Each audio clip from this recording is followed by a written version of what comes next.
Esta é a 7ª temporada do Desafio Profissão, um programa da equipe de orientação profissional do curso de Psicologia da PUC de São Paulo, do NASCE Orientação Vocacional em parceria com a TV PUC. Agora conversaremos sobre o trabalho do engenheiro nuclear. E está aqui para conversar conosco o Roberto Vicente, que é bacharel em Física pela Universidade de São Paulo, mestre e doutor em Tecnologia Nuclear pela USP e atualmente é tecnologista da Comissão Nacional de Energia Nuclear. Tem experiência na área de engenharia nuclear com especialização em gestão de rejeitos radioativos. Eu agradeço a presença de você. É um prazer estar aqui. Vamos iniciar então com uma situação inusitada ou até engraçada a respeito do trabalho do engenheiro nuclear. A gestão de rejeitos radioativos, ela apresenta grandes desafios hoje para nós, porque parte desses rejeitos são muito perigosos e a periculosidade deles se estende por séculos ou milênios, em alguns casos. E fazer uma gestão que garanta a segurança em longo prazo desses materiais, considerando séculos ou milênios à frente, é desafiador. E eu costumo apresentar esses desafios para os alunos, contando que isso não é um problema para um físico, para um engenheiro, é um problema para inúmeras carreiras. Nós convivemos com pessoas de formações muito diversas, inclusive das ciências humanas. E para exemplificar isso, eu, para a classe, recentemente estava mostrando paper publicado em revistas especializadas recentemente e mostrei dois artigos na revista especializada do Departamento de Ciências Sociais da Universidade de Antuérpia e outro do Departamento de Teologia de uma universidade sueca. E queria com isso exatamente mostrar que abrange até áreas insuspeitas, né? E um aluno comentou a respeito do Departamento de Teologia que só com a ajuda de Deus para a gente conseguir resolver esse problema. Eu achei isso uma tirada muito engraçada, né? E é uma forma de a gente explicar de que é um problema para inúmeras áreas. Envolve direito, envolve filosofia, os princípios éticos estão envolvidos, as tecnologias relacionadas com a química, com a biologia, com todos os ramos de engenharia. Ou seja, para a humanidade. Exatamente. Então vamos iniciar. O que faz o engenheiro nuclear? O que é esse termo, engenheiro nuclear? As tecnologias empregadas hoje para se obter energia usando a fissão do átomo ou as radiações emitidas pelas substâncias radioativas em aplicações na indústria, na medicina. Para exemplificar o caso do diagnóstico de inúmeras doenças na medicina nuclear, utilizando substâncias radioativas artificiais que são fabricadas com propriedades muito específicas e que atendem a essa necessidade de se fazer um diagnóstico rápido, preciso, barato de inúmeras doenças. Se obter a utilidade, aplicar a substância radioativa como um traçador na indústria, em estudos ambientais, todos esses usos, essas aplicações da tecnologia nuclear exigem a atuação do engenheiro ou de profissionais dessas áreas que eu mencionei para desenhar os processos, criar esses processos, implementar,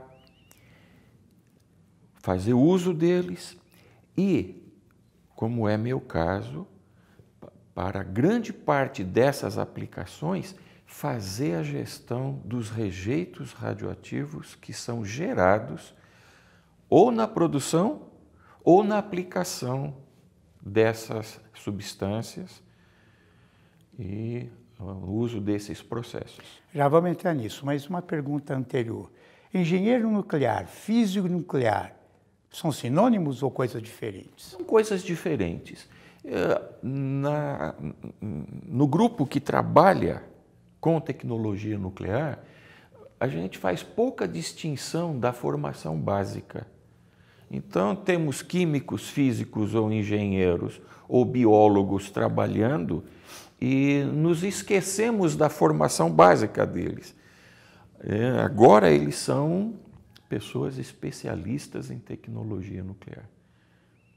Então, não são sinônimos, mas eles trabalham em grupo, em conjunto, para, enfim, criar, aplicar a tecnologia nuclear nos diversos campos. Então, o termo engenharia nuclear, ele se aplica aos engenheiros com uma formação especializada, voltada para o desenho, projeto, construção e operação de instalações nucleares ou radioativas que fazem uso da tecnologia nuclear para aplicações na medicina, indústria, etc. E sabemos que as aplicações, vamos usar esse termo, não são nem só para o bem, nem só para o mal. Essa é uma questão que persegue a tecnologia nuclear, porque existe uma ideia generalizada no mundo da associação da tecnologia nuclear, inicialmente com armamento nuclear, com o fim bélico. A bomba atômica. Isso. Depois, com o acidente nuclear, as pessoas ouvem falar de tecnologia nuclear quando acontece algum acidente. Temos o seriado passando agora, Chernobyl. Chernobyl. Então, ou aquele de Goiás, né? O acidente de Goiânia. Goiânia. Há 2 anos completamos 30 anos do aniversário do acidente.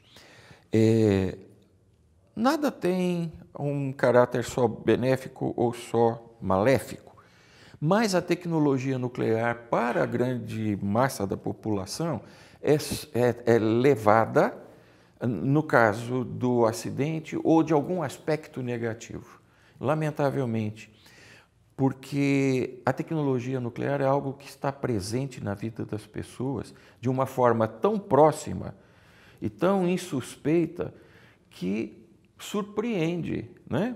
A maioria das vezes em que a gente começa a apresentar a ligação da tecnologia nuclear com o dia a dia das pessoas, surpreende. Por exemplo? Por exemplo, quando a dona de casa embrulha seu alimento com aquele filme de PVC, sim, ela não suspeita que aquilo teve que usar tecnologia nuclear para ser fabricado, né? Ou quando o aluno escreve no seu caderno alguma coisa, ele não sabe que aquele papel, o controle de qualidade dele, foi feito por um equipamento que usa tecnologia nuclear. Então, vou dar coisas mais recentes e mais interessantes até, né? Quando a gente entra num museu, numa biblioteca, a gente não sabe que grande parte do acervo está ali, apto a ser usado, a ser observado, a ser apreciado, porque passou por um processo de conservação que usa a tecnologia nuclear. Caso contrário, ele poderia ter se deteriorado e não estaria mais disponível. E os documentos históricos, os documentos do governo, do sistema judiciário, enfim, a gente poderia ficar horas aqui falando sobre aplicações de tecnologia nuclear. Elas estão muito próximas da nossa vida. O mais conhecido, talvez, para a população no uso benéfico, é na medicina. Aquele que é mais aceito, né, pela população é o da medicina. Porque, claro, né, a pessoa quando está com uma dor aqui, ela quer que se use todo o recurso que houver no mundo para fazer um diagnóstico rápido, preciso e que a livre do problema. E até um tratamento ou é só diagnóstico?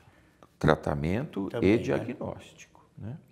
Uma pessoa que tem hipertiroidismo passa por um processo de ablação da glândula tireoide utilizando uma substância radioativa artificial que requer um reator nuclear para ser produzido, que requer uma fábrica, né? A gente chama de radiofarmácia industrial, para, enfim, produzir aquela substância, aquele remédio e que esteja disponível para quando ela precisar, quando chega no hospital, está ali disponível para que ela restabeleça a sua saúde o mais rápido possível, né?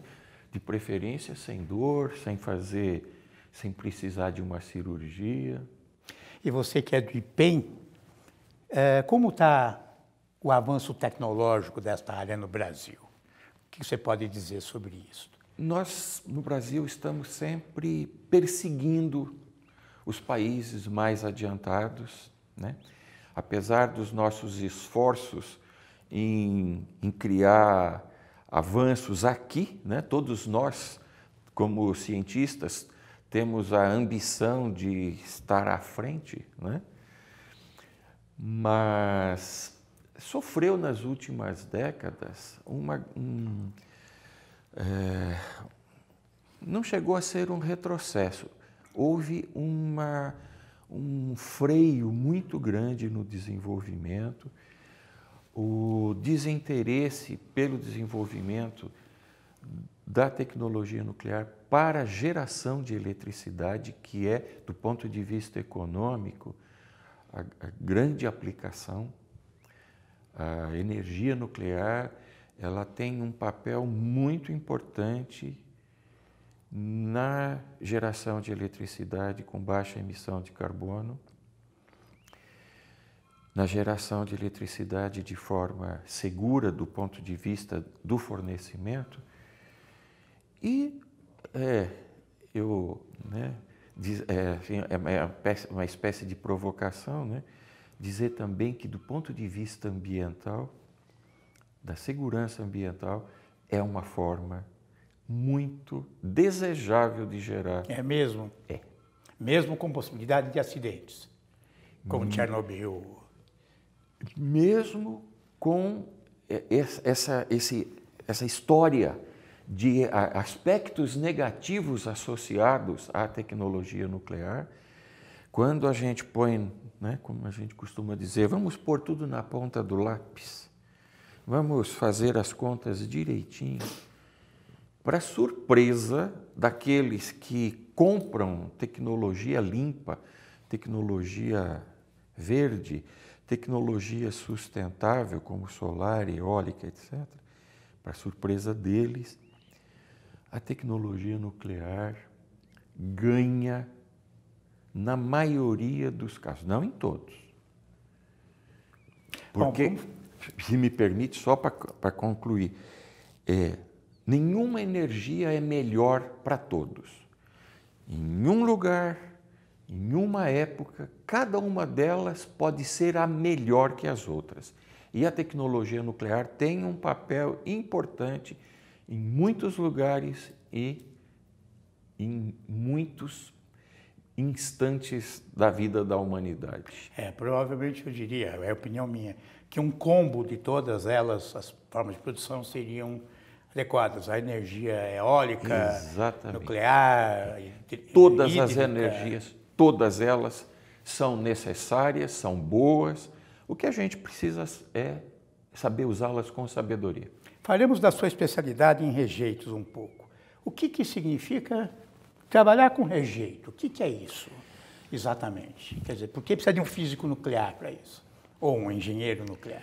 Bom, o rejeito radioativo contém substâncias radioativas, naturais ou artificiais. Muitas delas perdem a periculosidade rapidamente, questão de dias, semanas, meses. O rejeito deixa de ser perigoso e uma parte do nosso esforço é usar essas substâncias em muitas aplicações, porque aí desaparece o problema, que é a gestão do rejeito em longo prazo. Mas a gente não consegue fazer isso sempre. Então, o próprio uso da substância radioativa na medicina nuclear deixa lá um resíduo que a gente chama de rejeito radioativo e que precisa... Ele irradia, mas não serve mais para a utilidade que ele já foi usado e agora ele virou lixo. Mas continua irradiando. Continua radioativo por um certo tempo. E o que nós precisamos fazer é mantê-lo isolado do ambiente pelo tempo necessário para que a radioatividade decaia, desapareça e deixe de representar algum risco para as pessoas, para os indivíduos, para o ambiente em geral. E quando essas substâncias perdem a radioatividade ou a periculosidade em prazos muito longos, nós temos que desenvolver materiais, instalações, métodos, processos, técnicas, enfim, um conjunto enorme de coisas que nos permitam ter confiança razoável, certeza nunca existe em nada, mas confiança razoável de que o isolamento dado a esse material será eficaz, será suficiente para que ninguém venha a ser exposto a risco por causa desse material. Um risco inaceitável. Risco sempre existe, em tudo. Nós trabalhamos com a ideia de que o risco precisa ser aceitável.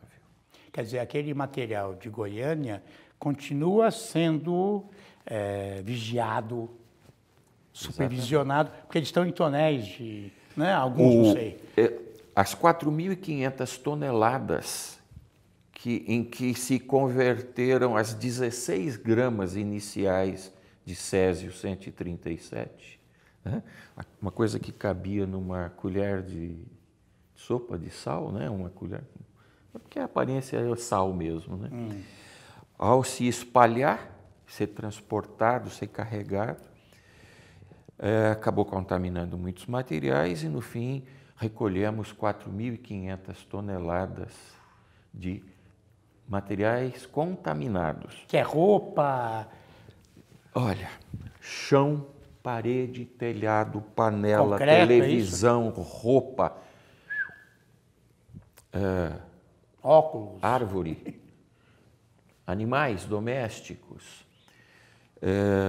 enfim, uma quantidade enorme, papel, uma grande quantidade de papel. Quem pegou era catador de papel e eles contaminaram centenas de toneladas de papel de reciclagem. Isso tudo foi recolhido, inicialmente foi colocado em tambores ou caixas metálicas. Em 1995 foi finalizado o repositório onde esse material foi colocado e a partir de janeiro de 1996 se iniciou o período de controle institucional daquele repositório. Os rejeitos foram colocados em estruturas como se fossem piscinas de concreto, foram colocados lá dentro, depois cobertos com concreto também. Igual Chernobyl, mais ou menos, que a gente viu no filme.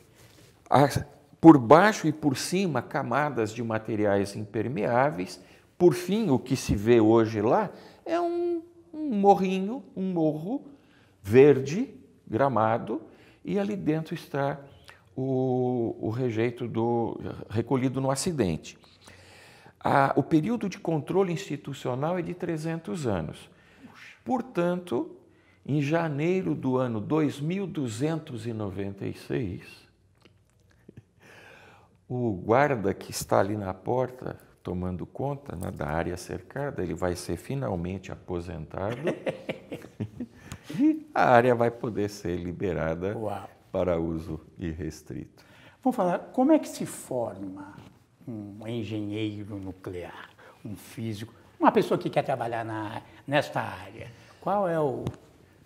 Nós temos alunos no IPEM, como eu disse, de áreas tão diversas quanto o IPEM seria pós-graduação?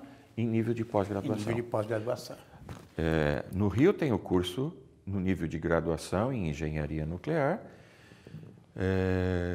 E a Poli vai provavelmente criar em curto prazo um curso, porque o Brasil está necessitando disso, né? E as pessoas dessas áreas vão lá fazer pós-graduação e se especializam em tecnologia nuclear. Mas para começar, seria aqui em São Paulo, na física? Pode ser física, pode ser química, engenharia, geologia, geofísica. Eu tenho uma aluna que é de relações internacionais e outra que é de direito. Então, estão trabalhando, nos ajudando a criar as tecnologias, os processos, os métodos, enfim, tudo aquilo que é necessário para fazer uma gestão segura dos rejeitos em longo prazo. Então, eles chegam lá ao IPEM formados, ou podem vir antes também como alunos de iniciação científica. Iniciação científica. Isso. E começam a aprender sobre as propriedades das substâncias radioativas, a interação da radiação com a matéria, de que maneira isso pode se configurar num efeito biológico indesejável e, portanto, a gente tem os meios para proteger. Ao saber como ocorrem os fenômenos, a gente tem como colocar as barreiras necessárias para impedir efeitos indesejáveis. E vão aprender o funcionamento das instalações, o comportamento das substâncias, e aí vão se especializando nessa área e participando desse desafio que é produzir e utilizar a tecnologia nuclear. E como é que é o mercado de trabalho? As pessoas que vão para essa área conseguem trabalhar na área, ou têm empregos, têm emprego ou têm trabalho? Nós tivemos um período excelente na área nas décadas de 70, 80 e até 90. Depois, por causa de acidentes, por causa de questões políticas, a área sofreu um freio no seu desenvolvimento. As últimas 2 décadas foram bastante difíceis em termos de emprego, em termos de trabalho. Nós acreditamos que isso vai mudar em breve. O Brasil está empenhado em desenvolver, tem 3 projetos que eu acho que são importantes. Um é o do submarino nuclear da Marinha, outro é de um reator multipropósito de pesquisa e produção de radioisótopos que está em desenvolvimento e que virá substituir aquele que existe hoje lá no IPEM, na USP, que já está com 60 anos de idade. Existe um projeto de criação no país do repositório para rejeitos radioativos, que está há muito tempo Seria um lugar preparado para fazer a deposição, Brasil, para a colocação dos rejeitos e o isolamento por longo prazo. E a gente tem visto aqui e ali também notícias de que o governo pretende retomar o programa de construção de usinas. O Brasil precisa dessas usinas. E não é para o nosso emprego, não é para isso. É para a geração de energia elétrica no país, para o desenvolvimento de forma segura. Muita gente vai dizer, ele está puxando a brasa para a sardinha dele. Mas é perfeitamente defensável o uso de tecnologia nuclear para gerar eletricidade. E isso vai demandar um número muito grande de profissionais. Seria o que? Angra 3 ou em outros locais? Angra 3 deve ser concluída nos próximos anos. Sim. Mas o Brasil precisa de usinas, mais usinas no Sudeste e no Nordeste. O Brasil precisa. Quem acredita que a solar, a eólica vai suprir a demanda, não estudou profundamente o assunto. Desculpem, com todo respeito, a energia nuclear deve fazer parte do cardápio de fontes energéticas no país. Eu agradeço as contribuições e até o próximo Desafio Profissão.